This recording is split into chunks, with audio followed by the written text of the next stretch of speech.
Hello and welcome to Unzi Talks, where I bring you one great book in 2 short minutes. And the book I'm talking about right now is Memoirs of a Teenage Amnesiac. Memoirs of a Teenage Amnesiac by Gabrielle Zevin.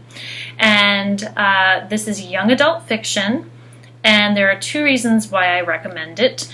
Firstly, it is a great book for reflection of real life. And secondly, it's also a great book for internal consistency. So the main character in this book loses her memory, and you'll note that memory loss is a very strong convention and theme in young adult literature. It's convenient because authors can play with it a lot and use it as a plot-based tool.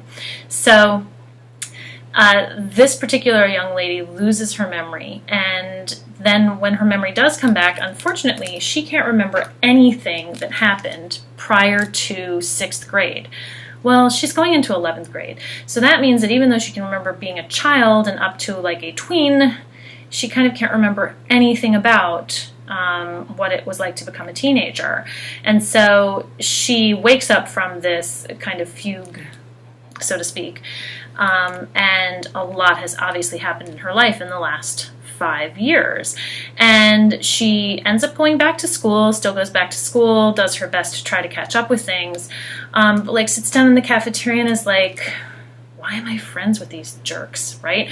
Her boyfriend really can't understand why she doesn't want to make out with him and be intimate with him because, she doesn't know him, but, he knows her. And so there's like this great weirdness that she has to kind of deal with.